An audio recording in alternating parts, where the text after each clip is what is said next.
ce qu'on avait vu ensemble depuis le début, c'est qu'au moment où les révélations vont commencer à propos de tout ça, il y aura une volonté de semer le chaos, surtout dans l'information, pour que l'aiguille soit cachée dans la botte de foin. Et en plus, là, ils sont en train de bombarder à coups de foin. Okay? Pour pas qu'on trouve l'aiguille. Mais la question qu'il faut se poser, c'est comment trouver son chemin dans ce bordel? Parce qu'on voit en ce moment, maintenant que l'ennemi n'est plus trop clair qui il est. En 2020, c'était clair. C'était le Covid et ceux qui tiraient les ficelles derrière ça. Ok? Et ça a fait que les résistants de gauche, de droite, du milieu, d'en haut, d'en bas, ils se sont réunis derrière le même ennemi. Maintenant, cet ennemi, il est devenu un peu chelou parce qu'on ne sait pas exactement qui il est. Il y a certains, ils disent c'est Trump. D'autres, ils disent non, Trump c'est le sauveur, c'est Macron l'ennemi.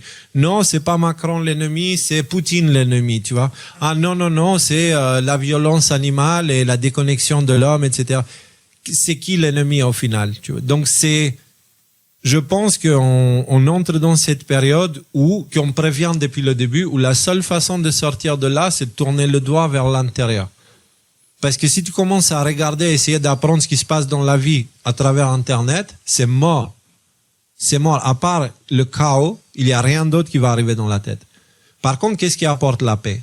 On était ici dehors avant de commencer l'émission. Et vous avez vu autour les champs, etc. Thierry, on peut profiter d'ailleurs pour montrer quelques images de l'endroit où on est, parce que ça, ouais, on aurait dû le faire avant. Tu peux passer le montage, Thierry. Voilà, regardez l'endroit où on est. Ok? Vous le voyez pas, mais c'est la vidéo de l'endroit, les images de drone que je faisais tout à l'heure. Ça, c'est la ferme dans laquelle on est. Là, il y a les PC et tout. Et nous, on était derrière. Regardez ce magnifique champ qui est juste, bon, on le voit pas trop, mais on le voit brièvement. Et il y a des vaches qui sont là-bas, qui sont libres et tout va bien et la vie est belle, voilà. Ça, c'est réel. Ça, ce n'est pas chaotique. C'est en ordre. La nature, elle est ordonnée. Et chaque chose a sa place. Même la crotte de la vache, tu vois, elle est magnifique dans la nature. Non, mais c'est vrai, c'est chaque chose a une place. On se prend pas la tête pour juger la crotte, tu vois, elle a un rôle. Mais nous, humains, il y a certaines choses, juste on les juge. On veut pas. Alors, on comprend pas que tout ça, ça fait partie du même corps, et que ça nous plaise ou pas, c'est comme ça. Et donc, on peut apprendre à vivre avec et à le gérer pour le guérir, ou si on essaie de l'éjecter, en fait, on éjecte une part de nous-mêmes. Ça ne marche pas. L'actualité est en train de faire en sorte à ce qu'on se sépare en petits morceaux, en petits groupes. C'est vraiment l'opération Alice au pays des merveilles. C'est-à-dire, on va mettre les gens dans un état de confusion tel qu'ils seront désespérément en demande de réponses cohérentes. Et du coup, les autres en face, ils vont devenir avec des réponses qui sont affreuses, mais qui contiennent un minimum de cohérence. Et nous, comme on n'aura pas autre chose à intégrer, on va s'accrocher sur ça. Tu vois, même si c'est un morceau de verre qui va te couper les doigts et qui va pas te tenir, on va chercher parce que c'est un mécanisme automatique. Et en fait, dans ce chaos informationnel, il faut qu'on cherche à s'accrocher sur le réel, sur des choses qui ne bougent pas. Sur le Christ, il disait, construisez sur la pierre. C'est le moment parce que la tempête se lève. Tu vois, et la pierre, c'est quoi? C'est le réel, ce qui est, pas ce qu'on croit. On croit plein de choses, mais il y a ce qui est qui prime avant tout. Donc, je sais pas, vous avez... ouais, mais cette période de chaos que tu dis, ils vont nous donner quelque chose qui aura un minimum de cohérence auquel on va se rapprocher. J'ai l'impression que ce chaos, ce moment-là, on n'y est pas encore. On est dans la phase d'avant, où maintenant on nous balance chaos sur chaos sur chaos. Il est bizarre ce plan. Ah non, ok, c'est parce que vous regardez là-bas. Donc là, en ce moment, on a une véritable difficulté à suivre l'information, même si jusqu'ici, on pouvait la suivre avec une certaine facilité. On avait des exemples, des moyens faciles. Bernard-Henri Lévy dit quelque chose. Bon, vous allez le voir dans l'autre sens, et c'est probablement dans ce coin-là que se situe la vérité. Donc on avait des réflexes comme ça. Aujourd'hui, ces réflexes ne sont plus vraiment pertinents. Aujourd'hui, la dernière fois, je me suis retrouvé à être d'accord avec un des ministres du gouvernement, là, je sais plus comment il s'appelle, celui qui cligne pas des yeux. Non. Et ça fait bizarre. Ce type-là, je le déteste. C'est un psychopathe. Je le sais, je le vois dans son regard. Et pourtant, là, ce qu'il dit, ça fait du sens. Du coup, qu'est-ce qui se passe? Et donc, en fait, cette confusion-là, elle est un petit peu partout. Même dans les gens supposément éveillés. Tu vois, c'est des étiquettes qu'on se colle et qu'on se tape sur là. Je suis éveillé, c'est super. Ouais, bah même dans ces populations-là, dans ces gens-là, je trouve qu'il y a beaucoup de chaos, il y a beaucoup d'incompréhension, il y a beaucoup d'invectives qui sont faites, et souvent, on n'ose pas dire qu'on ne sait pas. Ce qui, je trouve, serait un réflexe salutaire lorsqu'on comprend pas quelque chose. On peut pas être bon partout, on peut pas être expert partout, on peut pas tout comprendre et parfois dire juste, écoutez, je sais pas, je vais voir ce qui va arriver, ça pourrait être ça, ça pourrait être ça, ça pourrait être ça, mais honnêtement, j'en sais rien. Je pense que voilà, cette humilité pourrait faire du bien. En tout cas, c'est ce qu'on essaye d'apporter à notre petit niveau. Quelque chose à ajouter? Bah, tu as raison, on peut pas reconstruire en ce moment une image globale de ce qui se passe, ou du moins avec une très très grande difficulté, tout simplement parce que déjà d'une, la véracité de l'information, elle est toujours remise en question, les sources, et puis rien que toujours le double discours de Trump, par exemple. Le matin, il dit une chose, l'après-midi, il dit une autre, entre les deux, il dit une troisième. Je veux dire, à quoi vous allez vous accrocher? Bah, et la grande question, et c'est là où je voulais apporter quelque chose, ce à quoi on peut s'accrocher, c'est à son propre intérieur. Pourquoi? C'est de remarquer à un moment donné, de prêter attention à un moment donné, est-ce qu'à un moment donné, quelque chose me pousse à composer avec quelque chose que je ne trouve pas forcément vrai, n'est pas forcément bienveillant, quelque chose qui est hors du domaine de l'amour.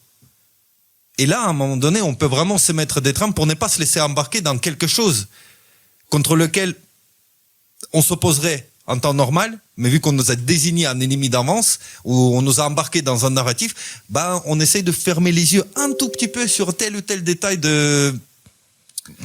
Ça, c'est marrant, ça me fait penser à un truc. Donc, imagine, tu as quelqu'un qui cherche à voler ton autorité. Okay? Il veut ton autorité, il veut que tu crois en lui plus que ce que tu crois à toi-même. Du coup, il va commencer avec 10 vérités. Il va venir, il va te dire 10 vérités. Du coup, tu vas dire, ah ouais, ok, le gars, il dit la vérité. Après, il va te donner 9 vérités plus une information que tu sais pas si elle est vraie ou pas. Tu vois? Mais il va te dire, elle est vraie. Et comme il a dit les 10 premières fois la vérité, puis les 9 autres, c'est vérité, du coup, le 10e, ça doit être vrai, tu vois. Et puis après, la prochaine fois, il vient, il te dit 8 vérités plus 2 choses que tu connais pas, tu comprends pas. Et il te dit, non, mais c'est vrai. Et du coup, comme il t'a dit 10, après 9, après 8, tu dis qu'à chaque fois, il dit la vérité. Et comme ça, il avance jusqu'au point, il te donne 10 vérités, et tu ne connais aucune d'elles, mais comme il a gagné ta confiance jusqu'à là, ça veut dire qu'à partir de là, tu lui donnes autorité parce que, à tes yeux, il dit que la vérité. Et à partir de là, il peut faire ce qu'il veut de toi. Vous voyez ce que je veux dire? Comment on peut attirer progressivement quelqu'un vers la récupération de l'autorité? Ouais, mais il y a une nuance, en fait, à mettre là-dedans. C'est que on peut avoir quelqu'un qui va nous dire des choses intéressantes, intelligentes, qu'on comprend, et puis dire, ah, ce type-là, il est pas con, hein. Et puis après, on continue à lui parler sur des choses qu'on comprend moins, qu'on maîtrise de moins en moins, et on peut quand même considérer cette personne-là comme une source. La question, c'est, est-ce que je considère ça comme quelque chose d'intéressant, que je vais mettre dans un coin de ma tête comme, c'est quoi, je vais y penser parce que ça a l'air pas mal, ça me parle de ce qu'il dit, ou alors on va lui dire, ah ben c'est lui qui l'a dit, donc c'est vrai. Et là on a un vrai problème. Donc on peut avoir des référents, on peut avoir des sources. Moi, il y a des gens qui m'ont éclairé, qui m'ont illuminé sur un certain chemin, et puis ces gens-là, je les ai suivis pendant 10 ans. Bon, là, il y en a un, je veux pas le citer parce qu'il s'agit pas d'aller bâcher sur les gens. Et puis, après 10 ans, c'est un homme politique français, après 10 ans, là, maintenant, je le lâche parce que je trouve que après 10 ans, il a été pertinent, aujourd'hui, il l'est plus. Ok, voilà, il y a pas de problème avec ça. Je vais vous dire un truc, pendant longtemps, Facebook, ça a été une source d'information de qualité. Ouais. Pendant longtemps, on trouvait plein d'informations qu'on trouvait pas ailleurs sur Facebook. Maintenant, c'est devenu n'importe quoi depuis la grande vague de censure. Ça avait même commencé un petit peu avant. Mais voilà, à l'époque, c'était pertinent. Je suivais mon activité sur Facebook. Quand ça a plus été, voilà, il faut savoir s'adapter. Et par ailleurs, j'ai un autre truc à ajouter par rapport à ce que tu mentionnais tout à l'heure, sur les réactions qu'on a, notamment face à l'information, notamment face à l'autorité, tout ça. Bon, on avait dit qu'on n'en parlait plus, mais tant pis, je vais me mettre le pied dans le plat. Alexis, en fait, il est passé chez Toxin dernièrement. Il a dit du Alexis, c'est-à-dire il a fait preuve de donc Alexis Cossette de Radio-Québec, que beaucoup d'entre vous doivent connaître. Il a fait ses analyses comme il les fait d'habitude. On est d'accord ou on n'est pas d'accord, mais purée, il s'est fait tomber dessus. Il y a eu une espèce de cabale qui lui est tombée dessus. J'ai trouvé ça choquant. J'ai trouvé même ça déplacé et surexagéré. Mais carrément. Mais qu'il ait raison ou qu'il ait tort, moi je pense qu'il est pertinent dans un certain nombre de sujets. Je sais pas s'il a raison ou s'il a tort. Mais en tout cas, c'est quelqu'un dont je suis convaincu qu'il cherche sincèrement la vérité. Même s'il se plante, c'est une raison pour le lapider, pour lui jeter des cailloux? C'est pas quelqu'un... Écoute, Ouais. j'ai pas le droit d'en parler, hein, mais Alors, n'en parle là, pas. il faut... Non, mais il faut que je fasse une exception. Tu m'excuses, à mes yeux, il récolte ce qu'il a semé. Après ça... Et je l'avais dit. J'avais dit, il fait un super travail, mais cette idée de si tu ne penses pas la même chose que moi, t'es opposition contrôlée ou un débile mental, bah, à force de l'avoir balancé partout, à un moment donné, il a semé une sorte de réaction à ces choses, aux choses qu'il dit qui sont intelligentes, hein. C'est pas ça. Et donc, bah voilà, moi c'est de ça que je prévenais. Peut-être. Maintenant, tu vois, même quand je dis des bonnes choses, il me tape dessus. Donc voilà, je dis Alexis, ses analyses, elles sont hyper pertinentes, etc. Mais sa méthode a posé des graines. Et bah maintenant on récolte ça. Et c'est pas que Alexis qui vit Mais ça. tu penses que c'est une conséquence tout karmique le monde. ou c'est une causalité?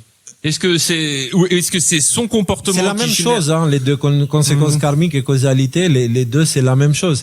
Mais tu veux dire, est-ce que c'est naturel ou est-ce que c'est provoqué volontairement pour détruire une partie du J'en sais narratif? rien, je trouve que la véhémence avec laquelle on lui a répondu était quelque chose. Parce que bon, on peut lui reprocher ce qu'on veut, mais il mouille le maillot depuis 8 ans. Il monte sa gueule, il a dit des trucs hallucinants dont un C'est ça. certain nombre d'entre eux se sont révélés vrais. Et pour avoir été un petit peu à sa place, ouais, des fois tu transpires. Hein, vous vous souvenez, janvier 2020 hein? Ouais. Moi, je m'en souviens, janvier 2020 en tout cas. Vous vous souvenez, vous, janvier 2020? Ouais. Ouais. Bon. Janvier 2021. 21, voilà, janvier 2021, autant pour moi. Bah voilà, tu t'exposes, tu dis des trucs, voilà, à un moment donné, il y a une nouvelle guerre qui arrive et tu le maîtrises pas, tu dois donner du sens à tout ça. Et il y a quelqu'un qui va sortir un tweet, ouais, mais en 2017, t'as dit que ça allait pas arriver la guerre, alors maintenant il y a la guerre, tu vois, je sais pas, moi, qu'est-ce que c'est que cette attitude? Moi, ça me choque. Moi, personnellement, ça me choque et Bah moi, elle me choque toujours, même quand elle est pratiquée par Alexis. Très bien. Ouais, c'est ça le truc. Et le truc, c'est quand j'en parle des autres, Léo, super, ouais, on se comprend, machin.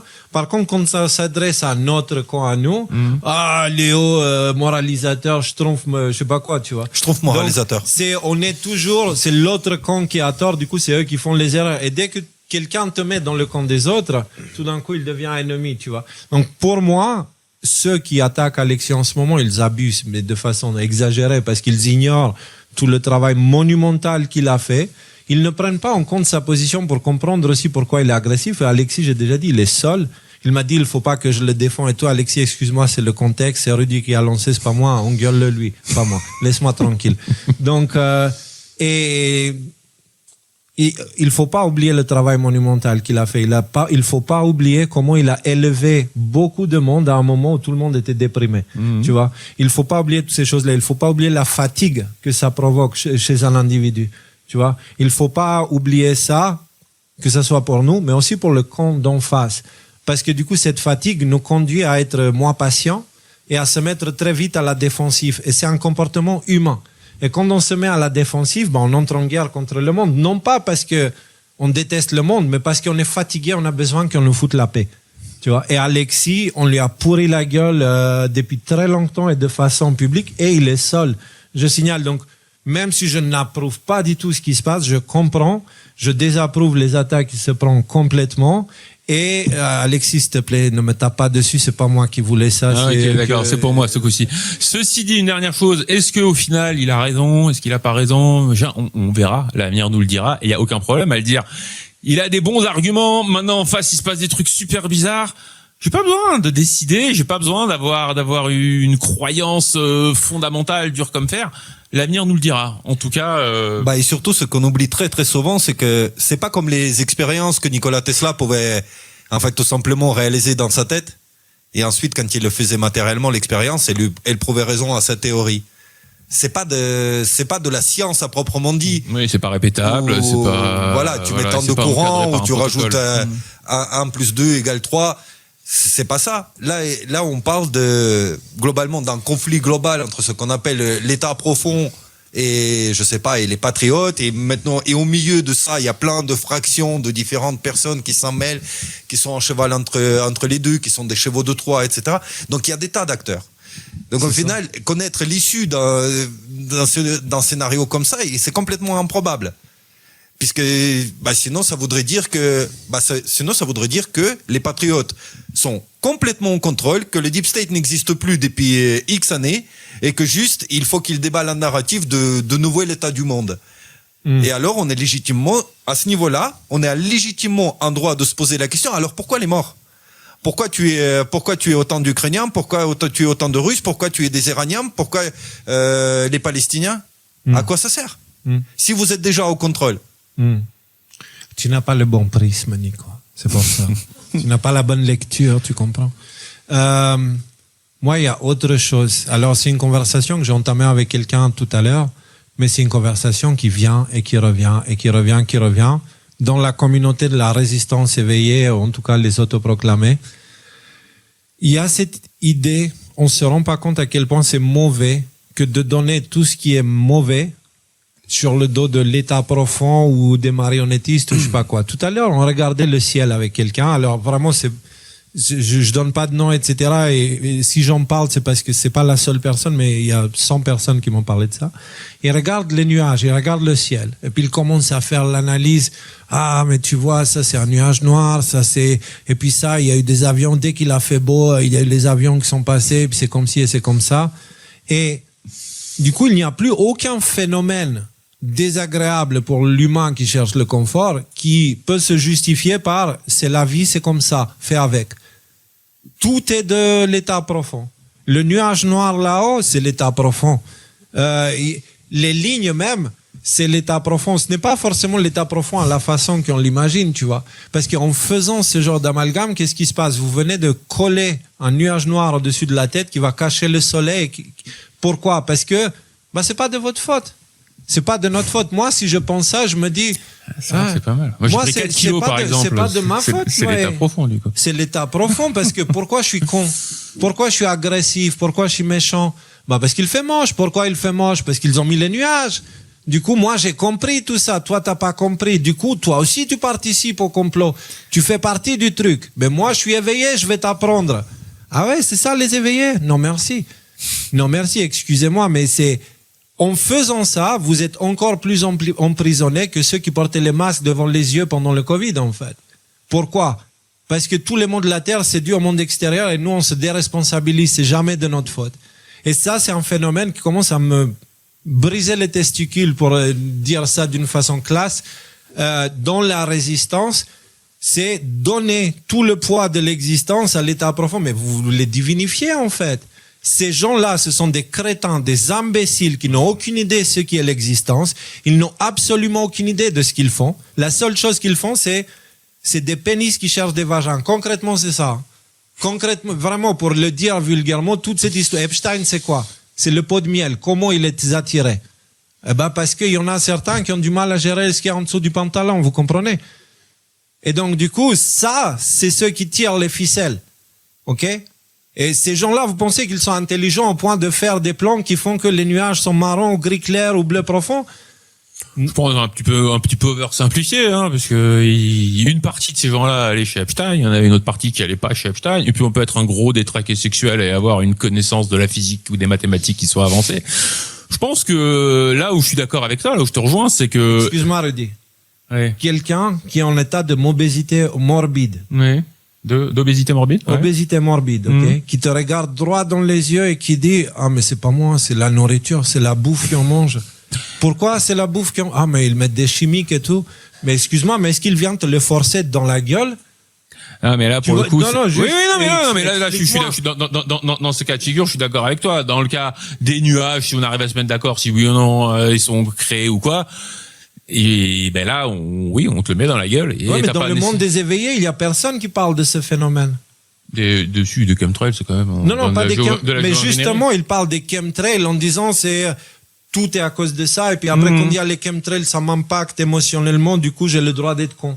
Ça, c'est... Là, je te rejoins. Là, je te rejoins. C'est-à-dire que... Excusez-moi, si je sais pas, là, je suis pris par quelque chose. Non, mais ce saut qui consiste à dire, il y a tout un tas d'événements extérieurs qui ne dépendent pas de moi et sur lesquels j'ai aucune prise. Et donc du coup ça m'énerve et donc du coup je vais aller tabasser mon chien. Ça, ce dernier saut est absolument pas ni justifié, ni justifiable, ni souhaitable. Et on doit tous se remettre en question Moi, j'ai donné l'exemple du chien pour vous faire sourire, mais par rapport à la manière dont on se comporte vis-à-vis de son entourage. On doit aussi se remettre en question, parce que moi, c'est traîner dans le ciel, c'est un sujet qui m'énerve profondément depuis des années, sur le fait que je peux rien y faire.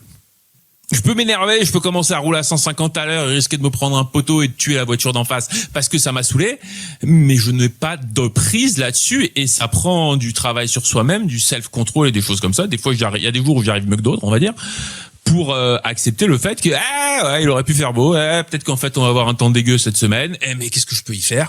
Est-ce que je vais les laisser gagner? Est-ce que je vais les laisser me pourrir la vie? Est-ce que je vais... Et je pense mais que le temps dégueu, bordel de merde, le temps dégueu, ça s'appelle la pluie, c'est Dieu qui arrose les sols. Écoute, Non, mais c'est important. C'est important parce qu'on vit dans un monde où on n'a plus le droit d'avoir du temps pluvieux.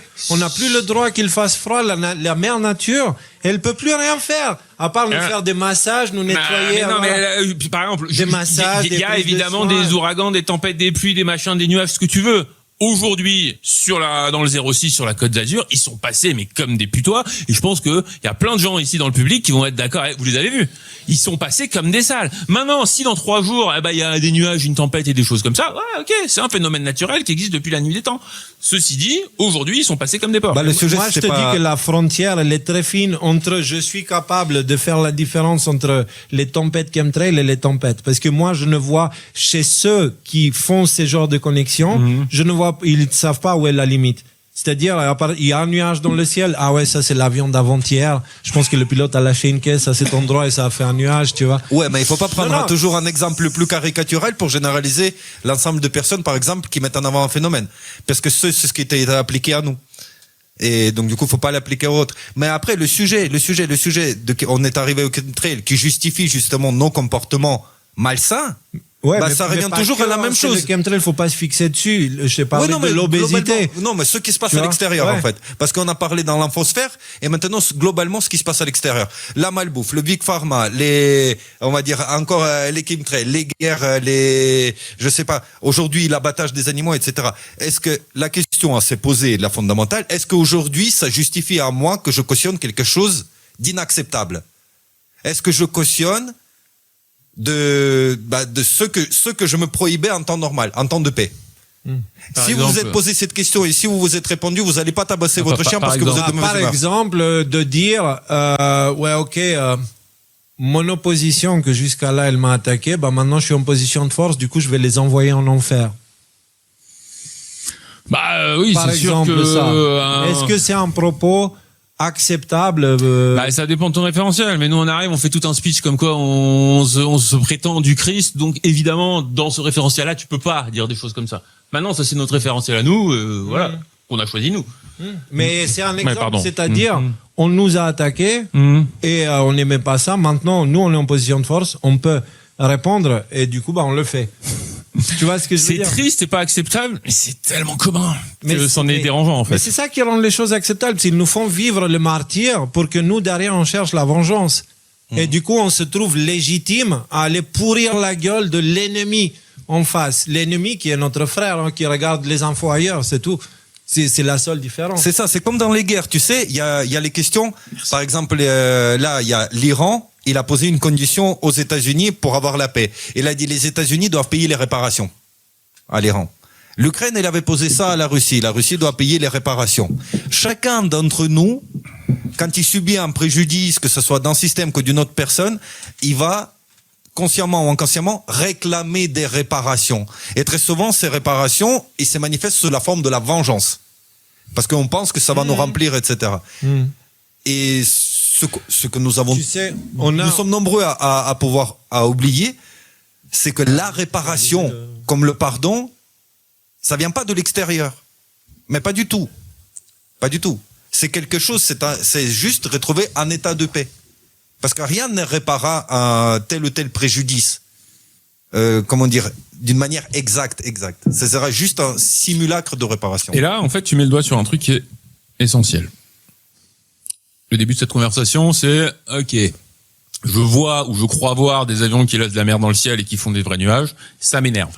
Ok, là t'es en train de parler de pardon. Le pardon, je racontais ça à des gens. Il y a une personne là quand on a quitté la Corse qui m'a gonflé, ça m'a coûté 1 000 €. c'est pas la fin du monde, j'ai jamais manqué de quoi manger, mais ça m'a coûté 1 000 €. Et des fois, je suis dans ma douche, je repense à cette personne, je prends mon pommeau de douche, là, comme Le truc, c'est que, voilà, on nous enseigne le pardon. C'est un truc sur lequel je peux bosser avec. Cette personne-là, ouais, ok, je l'aime pas, elle m'est antipathique. Maintenant, il faut que j'arrive à passer outre sur du pardon. Puis c'est du petit pardon, hein, qu'on est d'accord. Il y a des choses qui ont vécu, des gens qui ont vécu des choses beaucoup, beaucoup plus graves dans la vie et qui font preuve de ce pardon. Mais s'entraîner à ça, c'est arrêter de focaliser la responsabilité et les sentiments négatifs qu'on a vers l'extérieur, les centrer vers l'intérieur et se demander, ok, mais comment je peux changer, comment est-ce que je peux améliorer ça? Même si 90% de la situation n'est pas de ma faute, si jamais 10% c'est de ma faute, ces 10% je peux bosser dessus.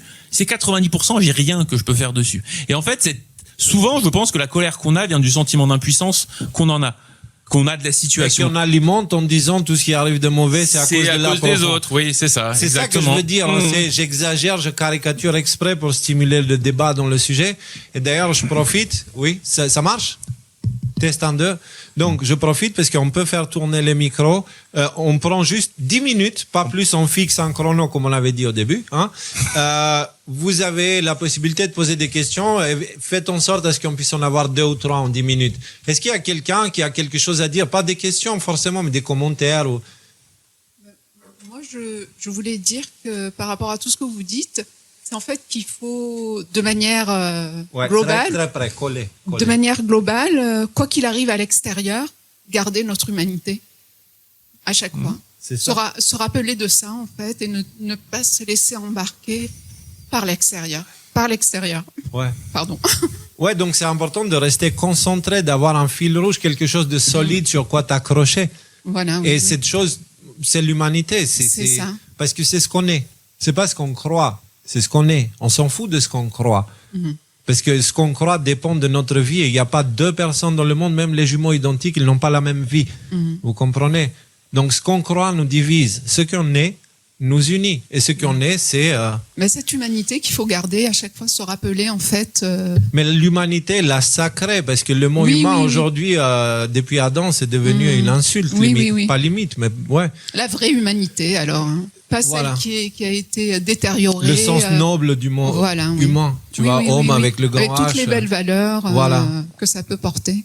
Super. Merci pour ce commentaire. Est-ce qu'il y a quelqu'un d'autre? Ouais, là-bas. Moi, ce qui me gêne, c'est pas de voir tout ça, c'est de ne pas savoir ce que c'est exactement.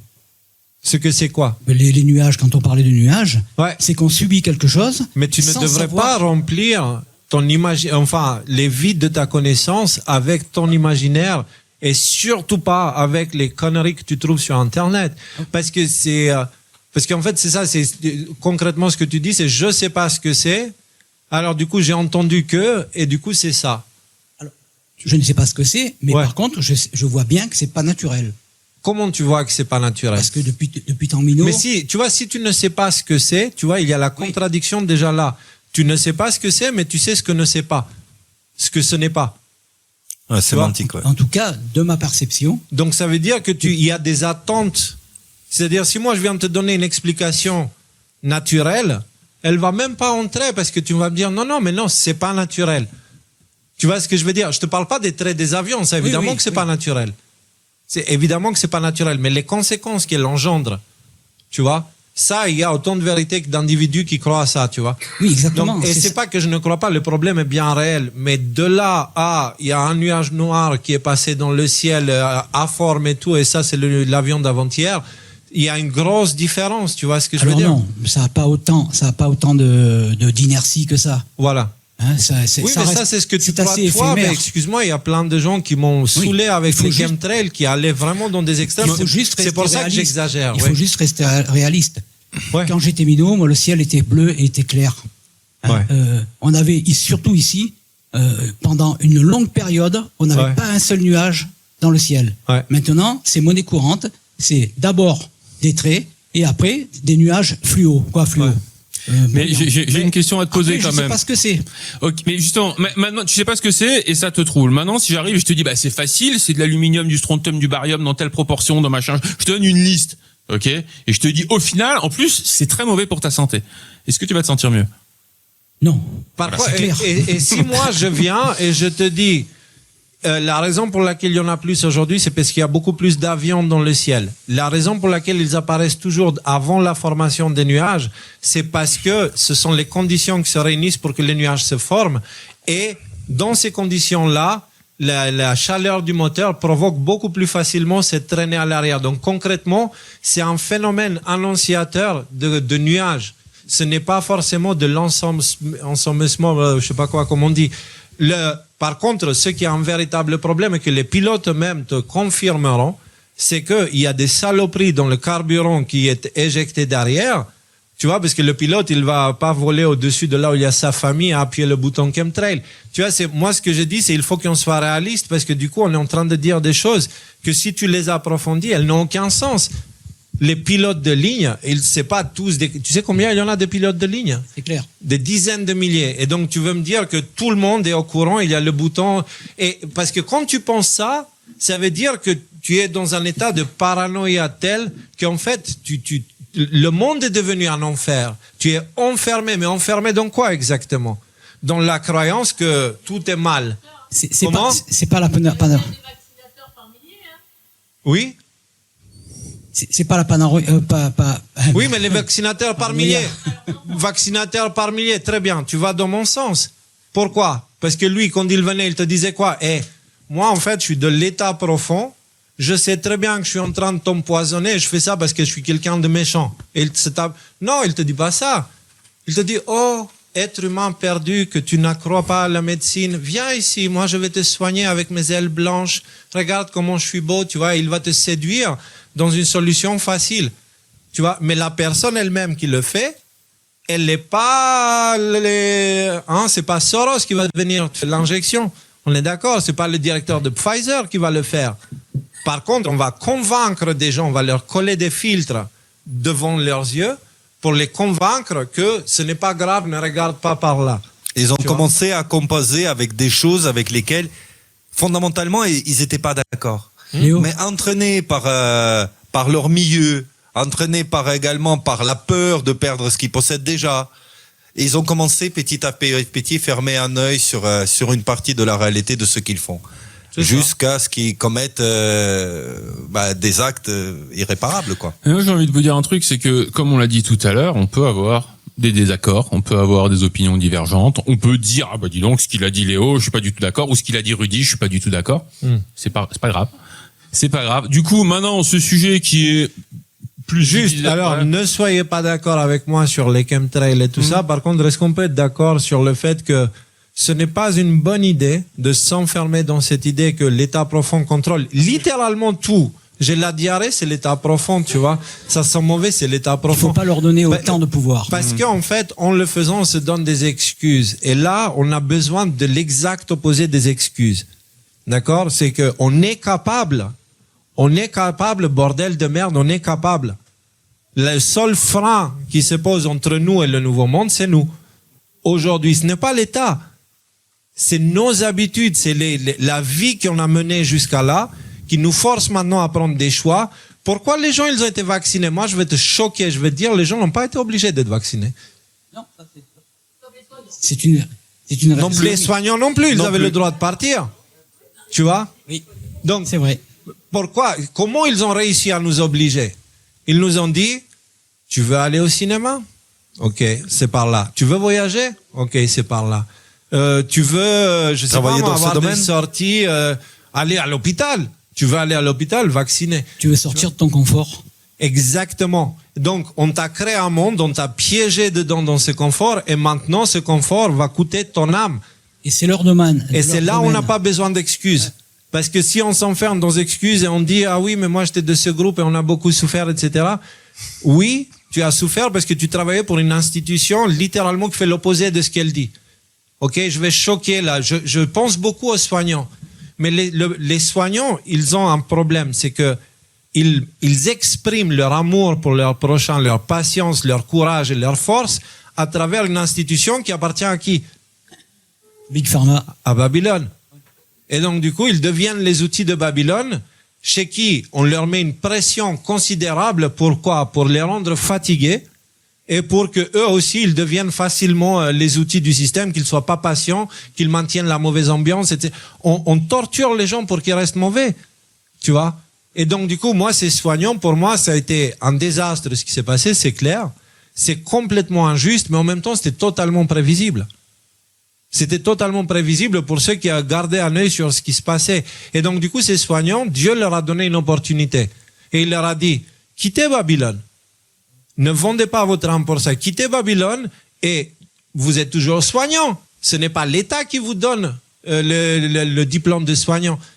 C'est vos compétences. Alors, si vous avez les compétences, continuez à les utiliser pour aider son prochain sans passer par l'institution.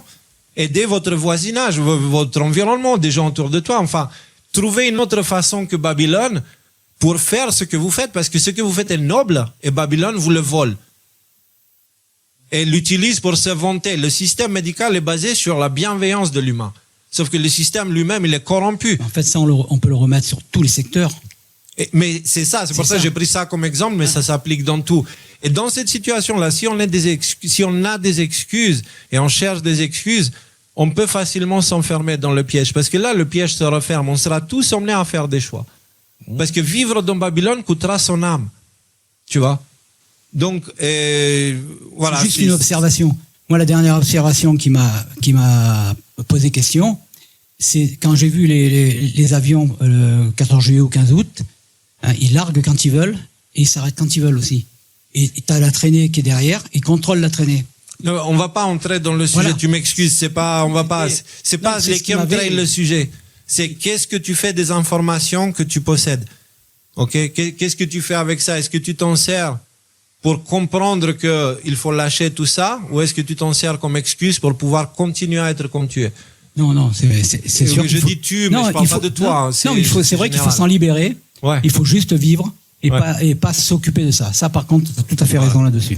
Mais surtout, quand on parle de tout ça, nous sommes tous confrontés à ces choix-là et aucun de nous trois n'est parfait dans les choix qui se posent à nous. Par exemple, je travaille dans l'éducation nationale, je sais, j'ai bien vu ce que c'est d'avoir le cul entre deux chaises. D'un côté, vouloir être là pour les ados, et d'un autre côté, subir une autorité vide de sens, incompétente. Salut, si vous regardez cette émission, sachez que je confirme tout à fait ce que je dis. Je dis, vous êtes incompétent, pire que ça, vous êtes même corrompu de l'intérieur. Parce que les dernières personnes dont vous vous occupez, c'est ceux dont vous êtes censés vous occuper, à savoir les élèves. Ouais. Voilà. Mais le cul entre deux chaises, toujours coincé entre ouvrir ma gueule, etc., me mettre toujours en position de dire non, je ne ferai pas ce que vous me demandez parce que c'est le contraire de la bonne éducation, c'est le contraire de ce qui est censé être le métier de pédagogue, c'est le contraire de ce qui est de la bienséance envers les enfants, et d'un autre côté 1500 €, putain, qui est avec lesquels ils me mettent un doigt là où je pense, tu vois, histoire que ouais, restons dans la poésie, c'est important. Non, mais je veux dire partagé et je suis pas parfait. Parfois. Nico, est-ce que c'est pas justement l'enjeu de notre génération d'être le cul entre deux chaises? Léo, moi, ça fait 5 ans que je suis avec lui. On en a fait combien des émissions qui s'appellent le moment du choix? Plein. 30, 40, un truc comme ça. C'est le moment. Et c'est vrai que plus on avance, plus on se retrouve dans une situation, maintenant, en gros, pour résumer, pour caricaturer, il y a 2 choix. Soit on a le choix ferme de l'Escaillon, c'est-à-dire les pâquerettes, la petite maison dans la prairie. Moi, c'est clairement, avec ma famille, ce choix qu'on a fait, parce que ce choix me paraît infiniment meilleur que l'alternative, casque de réalité virtuelle, tu sais, Wall-E, vous avez vu Wall-E? La dépendance à Babylone. Là, les gens qui sont dans le vaisseau, là, les restes de l'humanité, là, qui sont dans leur espèce de fauteuil flottant à boire du Coca-Cola toute la journée. Bah, ça, c'est l'alternative. Et est-ce que, Nico, on n'est pas tous confrontés à ça en ce moment? Est-ce qu'on n'est pas tous confrontés à des choix qui... C'est toi qui m'avais envoyé un mème, tu vois. On vit l'époque de l'apocalypse et lundi matin, faut se lever pour aller bosser. Est-ce qu'on est... Voilà, on est face à ça et on a des choix à faire. Les derniers choix, c'était vaccin, pas vaccin, ce genre de choses-là. Maintenant, il y a des choix qui vont être de plus en plus complexes. Et il va falloir qu'on choisisse. Et choisir, même si on choisit la bonne solution, ça vient avec des sacrifices, avec un renoncement à un certain confort, avec des relations auxquelles on tient, qu'on va devoir couper, des gens qui vont disparaître. Ça, même si on fait le bon choix, entre guillemets, ça va pas être facile. Et peut-être que c'est tout l'enjeu de ce qu'on est en train de vivre en ce moment, en fait. Et tu sais, c'est formidable ce que tu dis, parce que ça me permet de placer ce qu'on a vécu aujourd'hui. On a pris quelqu'un en stop qui nous a parlé. Et ça parle justement de ça. C'est-à-dire que c'est quelqu'un qui dit, oh, vous savez, ça fait 7 ans, j'ai plus de compte en banque. Par exemple. Et je vais dire, on a une peur, comme la peur de la mort, d'être, comment dire, mis à mort socialement. Sans compte bancaire, supposons sans. Et la réalité de ce que j'ai vu à travers le peu de pérégrination que j'ai eu à travers la France, j'ai rencontré tellement de gens. Je sais pas s'ils vivent leur meilleure vie, je peux pas en juger, c'est à eux de le dire, etc. Mais qui sont vivants, qui ont le sourire aux lèvres, et j'ai l'impression qu'ils font des choses qui ont du sens. Et pourtant, ils me racontent à moi des conditions, que moi-même, je n'envisage pas. En vrai, ça me fait peur demain, ne plus avoir de compte en banque, je vous le dis sincèrement. Il était impressionnant, François. Voilà. Et monsieur était très impressionnant, et c'est très bien d'en parler. François qui habite à Grasse. Ouais, qui habite à Grasse. Il marche sur la foi, tu sais, il est en mode Indiana Jones. Et j'aime bien cette image. Tu vois, Indiana Jones, dans un des films, il est censé marcher dans le vide et il posait ses pieds et c'est le sol qui se forme sous ses pieds et du coup, il est obligé de marcher avec la foi. François, c'était ça.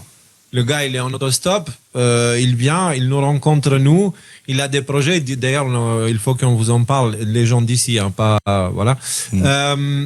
Parce qu'il a des projets super intéressants et ça s'est fait comme ça. Il avait la foi, il est tombé sur nous, nous on est tombé sur vous et comme ça on peut en parler. C'est quelqu'un du coin et c'est comme ça que ça fonctionne en fait. C'est une fois que tu es sur la foi, tu restes concentré à l'essentiel, à ne pas perdre l'humanité et tout le reste trouve sa place. Tu vois, tout le reste trouve sa place. Et je sais que c'est vraiment impensable dit comme ça, mais ça a un sens quand on comprend comment fonctionne la réalité et ce que nous sommes. Notre attention, c'est une énergie inestimable, d'une puissance on est incapable de la comprendre. Donc du coup, là où on donne notre attention, en fait, tout le reste, tout l'univers s'organise pour que cette chose-là apparaisse. Après, il y a un truc quand même à rajouter, c'est que... et d'ailleurs, attends, avant d'ajouter, et tu sais, on est parti du sujet là, parce qu'on est en train de faire des périples longs. Tu sais, le Christ, à un moment, il se tape la sieste sur un bateau, ok? Et puis, la tempête se lève. Et il y a les gens autour, merde, et tout, on est un petit bateau et on va pas arriver à la côte en face et tout. Il faut réveiller le maître. Et le Christ, laissez-moi faire ma sieste tranquille, tu vois, je vous ai appris comment faire. Alors, du coup, non, mais nous, on n'arrive pas parce que, oh là là. Et du coup, il se lève, il dit, mère, tais-toi, s'il te plaît, laisse-moi dormir tranquille. Et hop, la mère s'est posée. Et cette histoire-là, elle est tellement mal comprise. Qu'est-ce que ça veut dire? Ça veut dire que tous les enseignements qu'on apprend, toutes les choses qu'on apprend et tout ce que la vie nous enseigne, c'est pour qu'on puisse rester en paix dans des situations chaotiques. Pourquoi? Pour que notre attention qui nourrit les choses, que ce soit nous qui décidons où elle va, ce qu'on nourrit. Par contre, quand tu as peur, qu'est-ce qui se passe? Tu penses à cette chose qui te fait peur. Et donc, tu es en train de nourrir cette chose qui te fait peur. Donc, ça veut dire, ça c'est le singe avec un bazooka. Tu vois ce que je veux dire? On a une puissance qui nous dépasse et on sait pas seulement on ne sait pas l'utiliser, mais on l'utilise souvent contre nous. Putain, je suis con. Je vais pas y arriver. Non, mais de toute façon, c'est compliqué. Et puis tu sais, il y a l'État, il va me pourrir la gueule, ça va être impossible. Très bien, n'essaye même pas. Mais le problème, c'est pas l'État. C'est la personne qui parle comme ça. Tu vois ce que je veux dire? Et donc, du coup, le tout, c'est si on crée ce chaos informationnel en ce moment, c'est pour qu'on soit pris dans la tempête et qu'on se noie. Alors, nous maintenant, si on parle de toutes ces choses-là qui permettent de rester ancré, c'est important les expressions, tu vois, de rester ancré pour que le bateau, il part pas dans tous les sens pendant la tempête, tu vois, et il reste au même endroit, que ça soit stable. Et sur quoi on peut s'ancrer autre que la seule chose que nous sommes en vrai, notre nature véritable, tu vois. Et du coup, ça veut dire quoi? Arrête avec Internet, arrête. Et j'ai vu sur Internet, Je veux pas prolonger, il faut qu'on passe au prochain sujet, mais Internet aujourd'hui, c'est du poison. Ce fut un temps, c'était utile. Ça a été utilisé pour des bonnes raisons. Mais c'était une opération militaire depuis le début. Parce qu'au début, il y avait 10 vérités. Après, il y avait 9. Après, 8. Après, 7. Et maintenant, il y a 0. C'est pas qu'il n'y a pas du tout de vérité sur Internet, mais c'est l'aiguille dans 15 bottes de foin, tu vois. Il n'y en a qu'une aiguille, pas beaucoup. Et donc, c'est pas par là que ça se passe. Mais va voir dans la nature, et là, tu as tout. Il y a déjà tout, parce que ça, c'est réel. Ça, c'est concret. Ton animal, si t'en as un, quand il a faim, il n'en a rien à foutre de tes positions politiques. Il va te faire manger. Tu vois ce que je veux dire? Il va te ramener dans le réel. Et c'est ça qu'on a besoin. Et c'est pour ça qu'on a besoin de fuir ce bordel. Littéralement, hein, Babylone, prostituée, bordel, tout ça, c'est ensemble. Babylone qui veut dire confusion, encore une fois.